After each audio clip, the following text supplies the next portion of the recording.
การเปลี่ยนครั้งนี้เนี่ยมีสิ่งที่ดีตามมาสำหรับพี่น้องที่เป็นคนให้ความสนับสนุนของไวท์ชาแนลนะครับไม่ว่าจะเป็นเรื่องของช่องสัญญาณที่มีความแรง และก็ความชัดมากขึ้นนะครับแน่นอนอินชาอัลลอฮ์นะครับแล้วก็ในเรื่องของการให้บริการที่มีทั่วถึงสำหรับพี่น้องในประเทศไทยแล้วก็ในเอเชียตะวันออกเฉียงใต้ที่มีความแรงสัญญาณเพิ่มขึ้นด้วยเช่นกันนะครับซึ่งมันเปลี่ยนแปลงไปเนื่องจากว่าทางกฎใหม่ของทางกสทชเนี่ยเขาให้เป็นระบบบอกรับสมาชิกทำให้ผู้ที่อยู่ในส่วนอื่นของประเทศนะครับไม่ของโลกนะครับไม่สามารถที่จะดูไม่สามารถที่จะรับชมไว้ Channel ได้อยู่แล้วเนื่องจากมีการเข้ารหัสสัญญาณ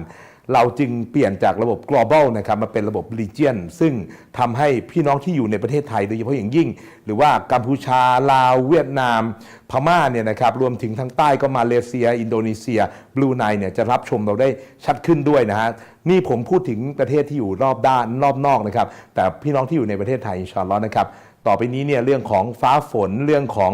อุปสรรคในการรับชมนี่ก็จะลดน้อยลงแล้วก็ให้ความชัดเจนของสัญญาณที่มากยิ่งขึ้นนะครับก็ทำดีแล้วครับ